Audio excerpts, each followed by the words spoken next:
Hi friends, welcome to my channel. ఇక జున్నుని స్కూల్లో drop చేయడానికి లక్ష్మి వస్తుంది. ఇక లక్ష్మి లక్కీని చూసి వెళ్తాను అనే జున్నుని అంటుండగా, ఇక జున్ను మాత్రం నా మీద కన్నా లక్కీ మీద నీకు ప్రేమ ఎక్కువ అయిపోతుందమ్మా అని అంటూ ఉంటాడు. ఇక లక్ష్మి మాత్రం లేదు, నువ్వు నాకు కొడుకువైతే తను నాకు కూతురు లాంటిది, నీ మీద ప్రేమ నీ మీదే, తన మీద ప్రేమ తన మీదే అని అంటూ ఉంటుంది లక్ష్మి. ఇక అప్పుడే అదిగో చూడు, నీ కూతురు వస్తుంది అని అంటూ జున్ను లక్కీ వైపు చూస్తుండగా ఆనందపడుతూ లక్ష్మి లక్కీ వైపు చూస్తూ ఉంటుంది. ఇక పాపం లక్కీ మాత్రం చాలా డల్గా వస్తూ ఉంటుంది లక్ష్మి దగ్గరికి. మరోవైపు టీసీ తీసుకుంటూ ఉంటాడు మిత్ర ఆ హెచ్ఎం దగ్గర. ఇక ఏంటమ్మా అంత డల్గా ఉన్నావు అని లక్ష్మి లక్కీని అడుగుతూ ఉండగా, ఇక లక్కీ ఇలా చెప్తూ ఉంటుంది,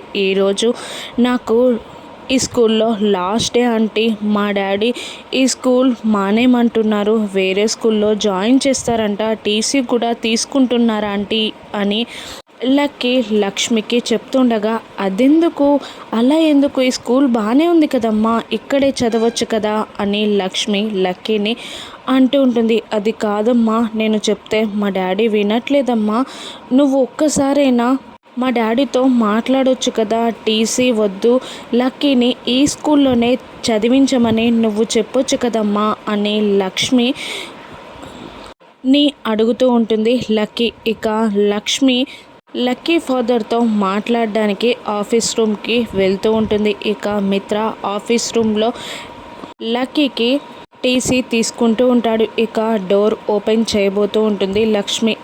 ఆఫీస్ రూమ్లో మిత్ర ఉంటాడు. ఇక లక్కీ ఫాదర్ తన భర్త అయిన మిత్ర అని లక్ష్మి తెలుసుకోగలుగుతుందా? రాను ఎపిసోడ్స్లో చూద్దాం. Thank you for watching.